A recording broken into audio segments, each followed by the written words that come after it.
Well, hello, everyone, and thanks for Julie and Reagan for inviting me. I am supposed to talk for 10 minutes, and I will try to do that. So my hope was to spend about 8 minutes talking about supply-demand and sort of those aspects of our market. In summary, the Poudre water market is active, it's hot, and yesterday I heard someone say it's bananas. So my goal is to sort of let you understand those bananas a little bit today, and I'm not going to show much data except at the end because I kind of wanted to give you the background more than the data. So about 8 minutes maybe of supply-demand stuff, and then a couple minutes we'll look at a data chart and what does our Poudre market look like.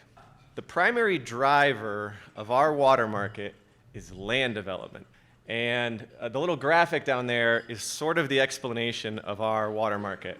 So a developer looks at a piece of land and says, I might want to put houses on that land. So they go out and they buy some water rights, usually from a farm. That farm is eventually going to have to dry up someday to provide those water rights. So they buy the water rights, they dedicate those water rights to a municipal water provider who's going to provide water service to that piece of land that they want to put homes on.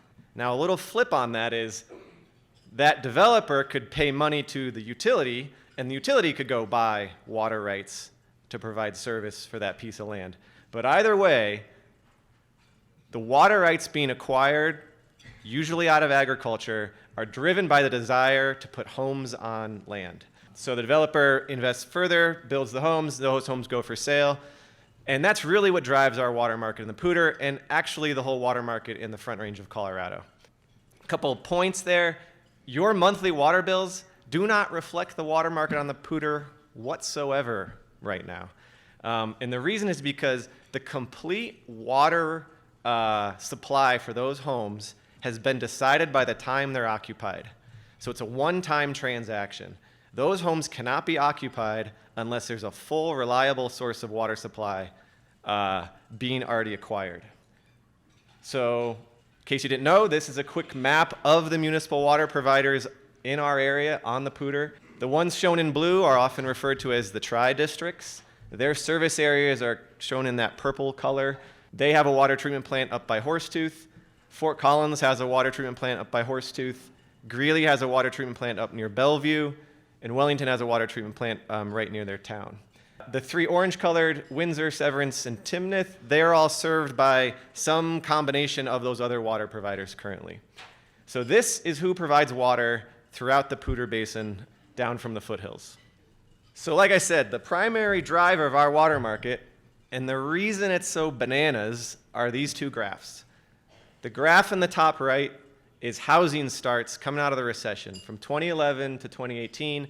These are new housing starts in these various communities in the Poudre Basin.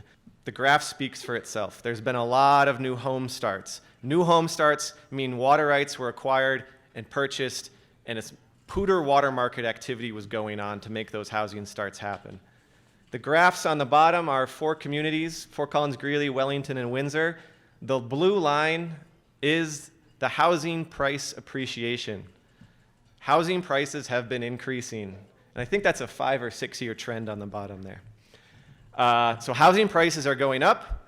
More and more homes are being developed. This is what drives the Poudre water market. Here is the balance that's at play. You have a developer who's like, I might want to put homes on that piece of property. And they run their numbers. Those are example numbers. Those aren't accurate necessarily, but they're, rough approximations. And they're looking at all these numbers and they're like, all right, well, water's going to cost this much, the land's going to cost this much, it cost me this much to build a house, I've got these permits and fees, and I want to make some profit, because if it's not profitable enough, they should just go put their money elsewhere. And that end price has to be affordable for the family who wants to buy that house.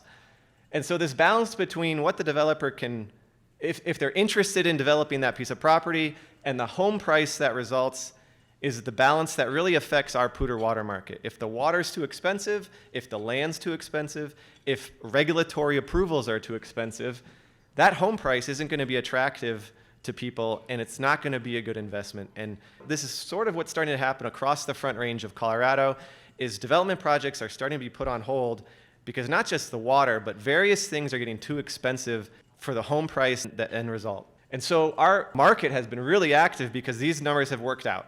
You saw those home price appreciation rates. They allow developers and other people, municipalities, to pay more and more money for water, and it still works out in the end. So you might think, well, just population growth equals land development. And I put a question mark here because that is not exactly a one-to-one.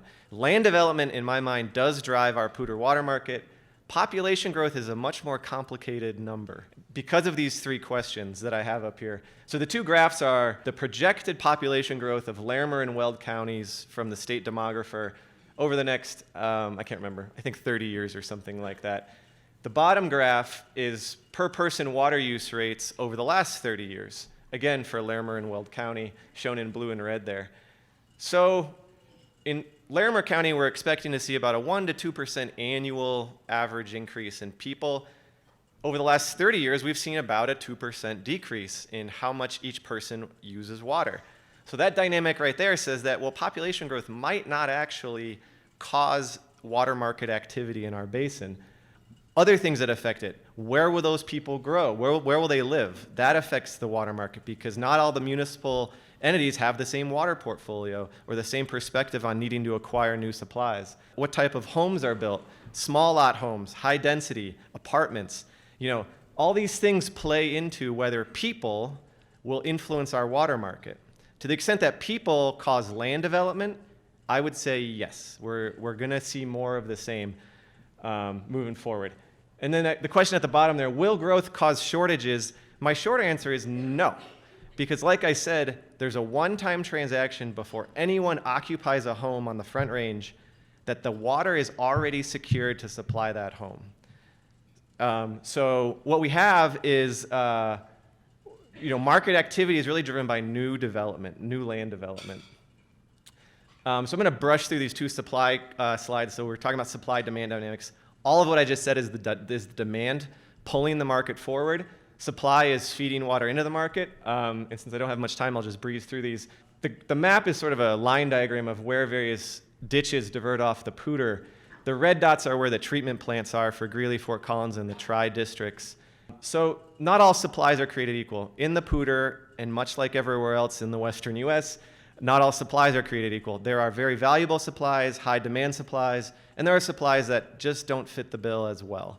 But there are supplies. I mean, what feeds the market in our area is there are supplies in our basin that are highly sought after for new development and for municipal use. The other supply driver is sort of, because most water transactions are from an agricultural farm use to a municipal use, and agriculture is largely supplying the market, a willing seller on the ag side is a supply driver in our basin and actually across the U.S. What I have a graph here is total farm debt from the 1970s to 2020 or 2019. And if you all recall, in the 1980s, there was a huge amount of farm debt, and it drove a lot of decisions about assets, real estate assets in the farm sector.